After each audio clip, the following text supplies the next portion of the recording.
اس سے مجھے کیا دلچسپی ہو سکتی ہے؟ وہ عجیب انداز میں مسکرائی۔ مجھے تلاش کرنے سے پہلے تمہیں یہ تو سوچنا ہی چاہیے تھا۔ تو کیا تم مجھے اپنے دشمنوں کے ہاتھوں قتل ہو جانے دو گی؟ میں نے خود کو خوفزدہ ظاہر کیا۔ اپنے دشمنوں پر جال پھینکنے کے لیے میں تمہیں چارے کے طور پر استعمال کر سکتی ہوں۔ اب یہ تمہاری قسمت ہے کہ تم زندہ بچ جاؤ۔ میری کوشش یہی ہوگی کہ تمہیں بچا لوں۔ اگر تمہیں یہ شرط منظور ہے تو بولو، ورنہ آج کے بعد کبھی مجھ سے ملنے کی کوشش نہ کرنا۔ میں صاف بات کر رہی ہوں اور تمہیں اندھیرے میں رکھنا نہیں چاہتی۔ یہ تو بڑے خطرے کی بات ہے۔ وہ نجیب بہت خطرناک آدمی ہے۔ میں جیسے گھبرا گیا۔ اور تم مجھے کیا سمجھتے ہو؟ نجیب کی تو حیثیت کیا ہے؟ میں تو طلال بے کو انگلیوں پر نچاتی رہی ہوں۔ تمہیں چارہ بنانے کی پیشکش بھی میں نے اس لیے کی ہے کہ تم ان دونوں حبشیوں پر غالب آ گئے۔ انہیں مار ڈالنا بہرحال آسان کام نہیں تھا۔ مجھے بھی ان کی موت کا پتہ چل گیا، لیکن یاد معلوم ہوا کہ وہ تمہارے ہاتھوں مارے گئے تھے۔ زیادہ گھبرانے یا ڈرنے کی ضرورت نہیں۔ اگر تمہیں اپنی زندگی بچانے کا موقع مل رہا ہے تو اس سے فائدہ اٹھاؤ۔ تم سے جو کہا جائے اس پر عمل کرتے رہو۔ کہو منظور ہے؟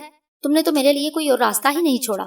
میں کس طرح انکار کر سکتا ہوں؟ میں جہاں بھی ہوئی تم سے رابطہ قائم رکھوں گی۔ یہ بات اپنے ذہن میں بٹھا لو کہ تمہیں میرے حکم پر چلنا ہے۔ نجوا نے ایک قدم اور آگے بڑھایا۔ مجھے معلوم تھا کہ اس طرح وہ آدم زادی کیا چاہتی ہے۔ اس کا مقصد مجھے اعلیٰ کار بنانا تھا۔ یہ بات اس نے مجھ سے چھپائی بھی نہیں تھی۔ ہاں، اسے یہ خبر نہیں تھی کہ میں تو خود ہی اس کے جال میں پھنسنے آیا ہوں۔ اچھا، اب تم جاؤ میری اجازت کے بغیر۔ نہ تو اب تم وہ ہوٹل چھوڑو گے، نہ سلیمانیہ واپس جاؤ گے۔ نجوا نے تاکید کی، پھر اس نے منصور کی طرف مڑ کر دیکھا۔ مجھ سے گفتگو کے دوران منصور نے مداخلت نہیں کی۔ اس کی حیثیت مجھے نجوا کے ایک مورے سے زیادہ محسوس نہ ہوئی۔ نجوا کا اشارہ پاتے ہی منصور اٹھ کر کھڑا ہوا اور مجھے مخاطب کیا، چلو۔ میں نے صوفے سے اٹھتے ہی نجوا پر رخصتی نگاہ ڈالی تو وہ کہنے لگی، تمہیں اگر رقم کی ضرورت ہو تو منصور کو بتا دینا، یہ فراہم کر دے گا۔ ویسے تو مجھے تم کسی خوشحال خاندان کے فرد لگتے ہو، ورنہ تمہیں سیر و سیاحت کا مہنگا شوق نہ ہوتا۔ فی الحال مجھے رقم نہیں چاہیے، صرف تمہارا تحفظ درکار ہے۔ میرے لیے یہی کافی ہے، میں بولا۔ جواب میں وہ صرف مسکرائی اور میں منصور کے ساتھ نشست گاہ سے نکل آیا۔ نجوا سے ملاقات کے دوران میں مصلحتاً میری زبان سے ایک ایسی بات نکل گئی جو غلط ثابت ہو جاتی۔ ڈائری میں جہاں منصور کا پتہ لکھا تھا وہاں حاشیے پر نجوا کا نام بھی لکھا ہونا چاہیے تھا۔ پھر بھی میرے لیے ایک تسلی بخش امر یہ تھا کہ میرے اور نجوا کے درمیان ہونے والی تمام گفتگو سومی نے سن لی۔ اس عرصے میں سومی وہیں ارد گرد منڈلاتی رہی تھی۔ اپنی تمام تر شیطانی قوتوں کے باوجود غالباً نجوا نے اس کی موجودگی کو محسوس نہیں کیا۔ ممکن ہے اس کی وجہ یہ ہو کہ نجوا کو مجھ پر کسی طرح کا شبہ نہیں ہوا، پھر یہ کہ اس کی پوری توجہ میری طرف تھی۔ میرے لیے اس طرح آئندہ بھی کسی ایسی صورتحال سے فائدہ اٹھانا ممکن تھا۔ سومی سے مجھے امید تو یہی تھی کہ اس نے سمجھ لیا ہوگا کہ اسے کیا کرنا ہے۔ ڈائری اسی نے دیکھی تھی۔ کراچی میں ہم دونوں ہی کئی بار اس ڈائری کی ورق گردانی کر چکے تھے۔ منصور میرے ساتھ تھا، اس لیے سومی سے کچھ کہنا مشکل تھا۔ پھر بھی سیڑھیاں اترتے ہوئے میں نے سومی کو قریب آنے کا اشارہ کیا۔ منصور آگے تھا۔ پیر کھجانے کے بہانے میں اترتے رکا۔ اسی لمحے سومی قریب آ گئی۔ تو جا اور ڈائری میں حاشیے پر نجوا کا نام لکھ دے۔ میری بڑبڑاہٹ کے جواب میں وہ بول اٹھی۔ میں سمجھ گئی تھی اور جانے ہی والی تھی۔ اس کی آواز سرگوشی کی حد تک دھیمی۔ منصور نے سیڑھیاں اترتے ہوئے میری جانب پلٹ کر دیکھا تو میں تیزی سے اس کے قریب پہنچ گیا۔ بلڈنگ کے نیچے اس کی کار کھڑی تھی۔ اس نے مجھے اپنے ساتھ آگے ہی بٹھایا اور بولا، چوکنا رہنا کیونکہ تم پہچانے جا چکے۔ اس نے کار سٹارٹ کر دی۔ پہچانے جانے سے تمہارا کیا مطلب ہے؟ میں نے وضاحت چاہی۔ اتنی سی بات نہیں سمجھے؟ اگر وہ دونوں حبشی اب اس دنیا میں نہیں کہ جنہوں نے تمہیں پاکستان میں دیکھا تھا تو نجیب تمہاری صورت کیسے بھول سکتا ہے؟ تو کیا وہ یہاں بغداد میں ہے؟ میں نے اس طرح یہ سوال کیا کہ مجھ پر خوف کا غلبہ ہو۔ اس پر منصور ہنس دیا اور کہا، تم تو نجیب سے یوں ڈر رہے ہو جیسے وہ ابھی سامنے آ کر تمہاری گردن دبا لے گا۔ میں نے تو احتیاطاً تمہیں چوکنا رہنے کو کہہ دیا تھا۔ نجیب یا منقرہ کے دوسرے غلام کب کہاں پہنچ جائیں کچھ علم نہیں ہوتا۔ خود ہم بھی ان کی طرف سے محتاط رہتے ہیں۔ تمہارے خوفزدہ ہونے پر مجھے حیرت ہے۔ معلوم نہیں تم نے کس طرح رچرڈ اور جیمز جیسے خطرناک قاتلوں کو ٹھکانے لگا دیا۔ اپنے اندر حوصلہ پیدا کرو ساتھ، اب تم اکیلے نہیں ہو۔ کار تیز رفتاری سے فاصلے طے کر رہی تھی کہ منصور کو میں نے رفتار ایک دم کم کرتے دیکھا۔ اسی کے ساتھ اسی کی نگاہ عقبی آئینے پر پڑی۔ کیا ہوا؟ میں نے چونک کر منصور سے پوچھا اور پھر پیچھے دیکھا۔ شاید کھیل شروع ہو گیا ہے، منصور نے جواب دیا، مگر تم مڑ کر نہ دیکھو، یہ بے وقوفی ہے۔ سیاہ رنگ کی ایک کار کافی دیر سے ہمارے پیچھے لگی ہوئی۔ مجھے شک ہے کہ ہمارا تعاقب کیا جا رہا ہے۔ میں نے کار کی رفتار کم کر دی تو انہوں نے بھی ایسا ہی کیا۔ ممکن ہے یہ میرا شک یا وہم ہو، مگر میں تصدیق ضرور کروں گا۔ اب ہم سیدھے ہوٹل نہیں جائیں گے۔ تمہارے پاس ریوالور ہے؟ اپنی بات ختم کرتے ہوئے اس نے مجھ سے معلوم کیا۔ نہیں، میں نے بتایا۔ تم عجیب آدمی ہو، منصور کہنے لگا اور کار کی رفتار دوبارہ بڑھا دی۔ پھر اس نے ڈیش بورڈ کا ایک خانہ کھولا، سامنے ہی ریوالور پڑا تھا اور وہ بولا، اٹھا لو اسے۔ میں نے ریوالور اٹھا کر جیب میں رکھ لیا۔ ہو سکتا ہے اس کی نوبت نہ آئے، منصور بولا، لیکن ہمیں غافل نہیں رہنا چاہیے۔ ہماری کار اب میوزیم کے قریب سے گزر رہی تھی جسے اہل عرب مصحف کہتے ہیں۔ مصحف ہی سے ایک راستہ بائیں جانب مڑ رہا تھا۔ تعاقب میں آنے والی کار ادھر چلی گئی۔ ہم سیدھے چلتے رہے۔ تمہارا اندیشہ تو غلط ثابت ہوا منصور، میں نے کہا۔ وہ سیاہ کار اب ہمارا تعاقب نہیں کر رہی، معلوم ہے مجھے۔ وہ دھیرے سے ہنسا۔ اب اس کی جگہ ایک نیلی کار نے لے لی ہے۔ مجھے شاید وہ بے وقوف سمجھ رہے ہیں۔ میرے لیے یہ کوئی نئی بات نہیں، ایسا پہلے بھی ہوتا رہا ہے۔ ایک ساتھ کئی کاریں بھی آگے پیچھے تعاقب کر سکتی ہیں۔ یہ نیلی کار بھی میری نظر میں تھی، لیکن تعاقب سے ان کا مقصد کیا ہے؟ میں نے انجان بن کر سوال کیا۔ تمہیں تو کچھ خبر نہیں؟ وہ کسی قدر جھنجھلا گیا، پھر مجھے سمجھانے لگا۔ کسی کے تعاقب کا مقصد یہ جاننا ہوتا ہے کہ وہ کہاں جا رہا ہے، اب سمجھے؟ ہاں سمجھ گیا، میں نے اقرار میں سر ہلایا۔ ان کا اگلا قدم یہ معلوم کرنا ہوگا کہ یہ سفر میں کس لیے کر رہا ہوں، منصور نے خود ہی بتایا۔ پھر ہم ایک ایسے علاقے میں داخل ہو گئے جہاں نئی تعمیرات ہو رہی تھی۔ نیلی کار اب بھی ہمارے پیچھے آ رہی تھی۔ مزید کچھ فاصلہ طے کرتے ہی منصور نے مجھ سے کہا، یہاں ان سے نمٹا جا سکتا ہے۔ میں ایک دم کار کو سڑک کے کنارے روک لوں، تمہیں اسی وقت کار کی کھڑکی سے ہاتھ نکال کر نیلی کار پر فائر کھول دینا ہے۔ کوشش کرنا کہ اس کا کوئی ٹائر برسٹ نہ ہو۔ منصور ابھی اپنے ارادے کو عملی جامہ نہیں پہنا سکا تھا کہ پیچھے آنے والی کار مزید تیزی سے آگے بڑھی۔ اسی کے ساتھ فضا دھماکوں سے گونجنے لگی۔ تعاقب کرنے والوں نے ہماری کار پر فائرنگ شروع کر دی۔ اس کے باوجود منصور نے سڑک کے کنارے کار کو روک لیا اور دروازہ کھول کر باہر چھلانگ لگا دی۔ میں نے بھی منصور کی تقلید میں ایسا ہی کی اور پھر کار کی آڑ لے کر اسی کی طرح جوابی فائرنگ شروع کر دی۔ تعاقب کرنے والی نیلی کار خاصے فاصلے پر رکی ہوئی۔ کار کی ایک جانب میں تھا، دوسری طرف منصور۔ میں نے اسے فائدہ اٹھایا۔ سڑک کے کنارے ذرا فاصلے پر جھاڑیاں اگی ہوئی تھی۔ میں نے اس طرف دیکھا اور دوسرے ہی لمحے انسانی قالب چھوڑ دیا۔ میرے پاس جو ریوالور تھا اس میں اب صرف ایک گولی باقی رہ گئی تھی۔ میں چشمی زون میں نیلی کار والوں تک پہنچ گیا۔ وہ 3 تھے، ان میں سے ایک کے پاس رائفل بھی تھی۔ میں نے پہلے اسی پر ہاتھ ڈالا اور رائفل چھین، پھر بقیہ 2 کو بھی نہیں چھوڑا۔ ان کے ہاتھوں میں بھی ریوالور نہ رہ سکے۔ اسی کے ساتھ میں نے انسانی پیکر اپنا لیا۔ اب ان تینوں کے عقب میں تھا۔ وہ گھبرا کر کھڑے ہو گئے۔ اپنے ہاتھ اوپر اٹھا لو، میں نے انہیں سخت آواز میں حکم دیا۔ ان میں سے ایک کی پشت پر میں نے رائفل کی نال رکھ دی۔ مخالف سمت سے فائرنگ بند ہو چکی تھی۔ منصور کے پاس یقیناً دوبارہ ریوالور لوڈ کرنے کے لیے گولیاں نہیں ہوں۔ کون ہو تم؟ ایک شخص نے خوفزدہ آواز میں مجھ سے پوچھا۔ تمہاری موت، میں سخت آواز میں بولا۔ آگے بڑھو اس کار کی طرف جس پر ابھی تم نے فائرنگ کی۔ انہوں نے میرے حکم کی تعمیل میں دیر نہیں۔ میں نے اسی عرصے میں منصور کی کار کو تیزی سے مڑ کر ادھر ہی آتے دیکھا۔ اسے غالباً فائرنگ رکتے ہی صورتحال کا اندازہ ہو گیا تھا۔ کار کو اسی طرف آتے دیکھ کر میں نے ان تینوں کو رک جانے کے لیے کہا۔ ذرا ہی دیر میں منصور نے قریب آ کر کار روک لی اور نیچے اتر آیا۔ اس کے ہاتھ میں ریوالور تھا جسے وہ شاید دوبارہ لوڈ کر چکا تھا۔ منصور نے ان تینوں کے چہروں کو غور سے دیکھا اور بولا، میں پہچان گیا ہوں تمہیں، پھر بھی تم میں سے صرف ایک زندہ بچ کر جا سکے گا۔ اب یہ فیصلہ تم خود کر لو کہ کسے زندہ رہنا ہے۔ ہم تینوں کا قصور یکساں ہے، تو پھر تم کسی ایک کو زندہ کیوں چھوڑنا چاہتے ہو؟ ایک شخص نے ہمت کر کے پوچھا، تاکہ وہ زرغام نجفی کو میرا پیغام پہنچا دے۔ منصور جواباً بولا، پیغام یہ ہے کہ اب اگر اس نے مجھے چھیڑا تو لیلا قتل کر دی جائے گی۔ میں اس عرصے میں ان تینوں کے ذہن پڑ چکا تھا۔ منصور سے وہ تینوں زندگی کی بھیک مانگنے لگے۔ اس پر منصور ہنستے ہوئے کہنے لگا، تم شاید خود یہ فیصلہ نہیں کر سکتے کہ کسے زندہ رہنا چاہیے، تو پھر یہ فیصلہ میں اپنے ساتھی پر چھوڑتا ہوں، وہ جسے چاہے گولی مار دے۔ اس کی وجہ سے تم اس وقت چوہے بن گئے۔ اس موقع پر میں خاموش نہ رہا اور منصور کو مخاطب کیا، دولت کے لالچ میں آ کر انہوں نے ہم پر حملہ کیا۔ تم جہاں ایک شخص کی زندگی بخش رہے ہو، بقیہ 2 کو بھی چھوڑ دو۔ میرا خیال ہے انہیں ہمارے قتل کا حکم نہیں دیا گیا، یہ صرف ہم پر فائرنگ کر کے لوٹ جاتے۔ تم اتنے یقین کے ساتھ یہ بات کیسے کہہ رہے ہو؟ منصور کی تھیوریوں پر بل پڑ گئے۔ اس لیے کہ انہوں نے صرف ہوائی فائرنگ کی ہے، ایک بھی گولی سیدھی نہیں چلائی، ورنہ رائفل سے چلائی جانے والی گولیاں ہماری کار کو چھلنی کر دیتی۔ میں نے بڑی مضبوط دلیل دی۔ یہ حقیقت بھی تھی کہ ان تینوں کو صرف ہوائی فائرنگ کا حکم ملا تھا، لیکن اس ہوائی فائرنگ کا مقصد؟ منصور نے مجھے سے پوچھا۔ زرغام شاید اس طرح یہ باور کرانا چاہتا ہوگا کہ وہ چاہے تو تمہیں قتل بھی کروا سکتا ہے، اسے دھمکی یا وارننگ بھی کہا جا سکتا ہے۔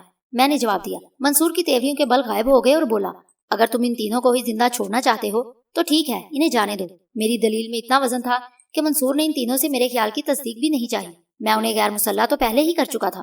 پھر بھی منصور نے نیلی کار کی تلاشی لی جو کچھ ہی فاصلے پر کھڑی تھی۔ ان لوگوں سے چھینے ہوئے ریوالور اور رائفل کو منصور نے اپنے قبضے میں لے لیا۔ اسے پہلا اور آخری موقع سمجھنا۔ منصور نے ان تینوں سے کہا، میں آئندہ تمہاری جان بخشی نہیں کروں گا، خواہ تم آج کی طرح مجھ پر ہوائی فائرنگ ہی کیوں نہ کرو۔ جاؤ، لیکن میرا پیغام زرغام تک ضرور پہنچا دینا۔ چلو بیٹھو کار میں، ہم آپ کا یہ احسان زندگی بھر نہیں بھولیں گے۔ ان میں سے ایک شخص نے چلتے چلتے ہماری طرف دیکھ کر کہا۔ پھر جب وہ لوگ چلے گئے اور نیلی کار نظروں سے اوجھل ہو گئی تو منصور اپنی کار کی طرف بڑھا۔ مجھے بھی اس نے چلنے کا اشارہ کیا۔ یہ زرغام کون ہے؟ کار میں بیٹھتے ہی منصور سے میں نے سوال کیا۔ خود کو وہ جرائم کی زیر زمین دنیا کا بادشاہ سمجھتا ہے۔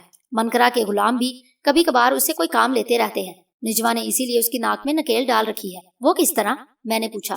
اس کی محبوبہ لیلا کو اغوا کر کے، منصور نے بتایا۔ یوں وہ کبھی حد سے تجاوز نہیں کرتا۔ تم ساتھ رہو گے تو رفتہ رفتہ خود ہی تمہیں بہت سی باتوں کا علم ہوتا رہے گا۔ ہاں، تم یہ تو بتاؤ کہ اچانک کہاں اور کیسے غائب ہو گئے تھے؟ تم نے واقعی کمال کر دیا۔ ان حملہ آوروں تک تم کس طرح پہنچ گئے اور پھر کیسے انہیں غیر مسلح کر دیا؟ تمہارا یہ معمولی کارنامہ نہیں۔ مجھے پہلے سے اندازہ تھا کہ منصور مجھ سے اس زمن میں ضرور معلوم کرے گا، سو بولا۔ ریوالور میرے پاس بھی تھا، اور جب تم نے کار دروازہ کھول کر باہر چھلانگ لگا دی تو تمہارے ہاتھ میں صرف ریوالور تھا۔ 2 ریوالوروں میں کتنی گولیاں ہوئی یہ تم بھی جانتے ہو، اور میں بھی۔ ہم دونوں کب تک جوابی فائرنگ کر سکتے تھے؟ ہماری فائرنگ کا مقصد یہ محض تھا کہ وہ ہمیں صرف غیر مسلح سمجھ کر قریب نہ آئیں، ورنہ تو وہ رینج سے باہر تھے۔ ان حالات میں ہماری زندگی خطرے میں تھی۔ اس وقت تک یہ اندازہ نہیں تھا کہ حملہ آوروں کا اصل مقصد کیا ہے۔ میرے ریوالور میں جب آخری گولی رہ گئی تو میں نے سڑک کے کنارے نشیب میں جھاڑیاں دیکھی اور تیزی سے ادھر سینے کے بل رینگ گیا۔ انہی جھاڑیوں کی آڑ لیتا ہوا میں حملہ آوروں کے عقب میں پہنچ گیا۔ پھر دبے قدموں رائفل والے کے پیچھے جا کر میں نے اس کی گردن کو اپنی کلائی کی گرفت میں لے لیا۔ ایسا کرتے وقت میں نے انتہائی تیزی دکھائی کیونکہ میری ذرا سی غفلت مجھے موت سے ہمکنار کر دیتی۔ عقب سے یہ وار رائفل والے کے لیے غیر متوقع ہی رہا ہوگا، یوں مجھے اس سے رائفل چھین لینے میں دشواری نہیں ہوئی۔ رائفل میرے ہاتھ میں آ گئی تو ایک شخص کی پشت پر نال رکھ کر میں نے اسی کی آڑ لے لی۔ یہ وہی شخص تھا کہ جس سے میں نے رائفل چھینی تھی۔ اس کے بعد بقیہ 2 افراد کو میں نے دھمکی دی کہ وہ ہتھیار پھینک دیں ورنہ ان کے ساتھی کو پھونک دوں گا۔ یہ پوری رودات میں نے منصور سے اس طرح بیان کی کہ اسے میری کسی پوری اسرار قوت کا اندازہ نہ ہو۔ جو کچھ میں نے جس انداز میں بتایا کسی بھی ذہین اور دلیر آدمزاد کے لیے ناممکن نہیں تھا۔ منصور کے چہرے سے مروبیت کا اظہار ہونے لگا۔